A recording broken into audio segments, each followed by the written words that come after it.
Dans mon roman Les Dévorantes, il est question d'identité. Alors c'est l'histoire de 3 femmes, 3 mères, 3 portraits de mères et filles au sein d'une même famille, sur 3 générations différentes, de 1940 jusqu'à nos jours. Et la question de l'identité, elle est, je crois, au cœur du roman parce que ce qui relie ces 3 femmes, c'est qu'au moment où elles deviennent des mères, il y a une chute de leur identité, profondément de qui elles sont, de comment elles se voient. Et la société, on va voir que la société leur renvoie une image de mère à laquelle elles ont du mal à se conforter. Donc c'est un bouleversement total de leurs repères et de leur identité. Alors la question de l'amour dans mon roman, elle est essentielle. Elle se manifeste de façon très particulière. Finalement, elle brille par son absence. Ces mères n'arrivent pas à aimer leur petite fille en fait. Alors un bébé, ça n'existe pas tout seul, ça a besoin des bras de son père, de sa mère. Et ces petites filles finalement qui n'ont pas le regard premier du parent, qui peut être un regard fou d'amour, un regard inconditionnel d'amour, mais ça ne se produit pas toujours. Voilà, et moi, à travers ce roman, j'ai eu envie de montrer, par mes 3 personnages, Emma, Angèle et Karine, combien l'absence d'amour pouvait être ravageur, complètement déstructurant, dévorant.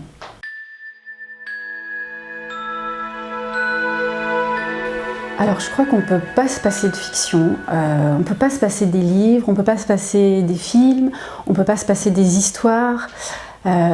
Pour moi, la fiction, c'est une façon de recréer le réel, de se l'approprier, d'en comprendre quelque chose. Et moi, c'est ce que je recherche aussi dans la littérature, c'est de percevoir chez les personnages de l'auteur quelque chose de moi-même que je n'aurais pas compris.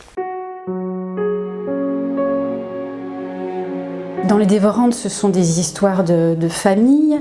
On voit qu'il y a un héritage familial qui est finalement assez pesant. Et ces 3 personnages de femmes vont chercher un petit peu à faire un pas de côté, à prendre de la distance par rapport à cet héritage, notamment le personnage le plus jeune de Karine, qui va chercher à s'alléger un petit peu de tout ça. Et ça me fait penser à une phrase de Jean Genet que j'aime beaucoup et qui dit « La famille est probablement la première cellule criminelle ». Bon, alors il n'y a pas d'infanticide dans mon livre, il ne s'agit pas de ça, mais il est question de maltraitance psychologique. Voilà, et on sait bien que très souvent la maltraitance a lieu au sein des familles. Mais moi j'ai cherché, par rapport à ces personnages de femmes, à ne pas porter un regard accusateur sur ces femmes. Et je crois que finalement, on a envie de leur pardonner. Alors l'idée, c'est pas du tout de minimiser leurs actes, mais elles n'ont pas le mode d'emploi de l'amour, de la relation. Et je crois que le lecteur, en tout cas j'ai cherché à travailler ça, leur apporte, leur rend leur part d'humanité.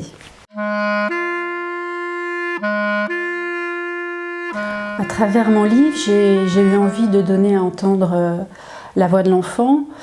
C'est vrai que l'enfant maintenant est devenu précieux dans nos sociétés et par rapport à ces mères, moi j'ai cherché à montrer aussi toute la période de l'enfance et le souvenir d'enfance.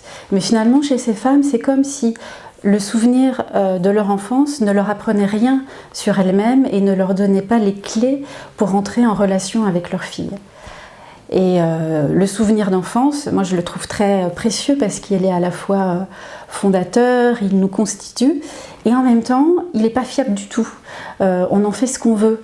On sait bien, enfin on a tous vécu ça par rapport à un même événement familial, on sent bien qu'on n'en a pas le même souvenir de cet événement. Et moi-même, je me souviens, quand j'étais enfant, j'adorais jouer dans le grenier de mes grands-parents. Et il y avait dans cet espace quelques vestiges de leur vie au Maroc. Il y avait un vieux tapis, une couverture, le tableau d'une femme que je ne connaissais pas parce que je ne savais rien de leur vie. Et à partir de ces objets, je me suis inventé des souvenirs, inventé une partie de leur vie et je m'en suis inspirée pour créer un des personnages de mon roman.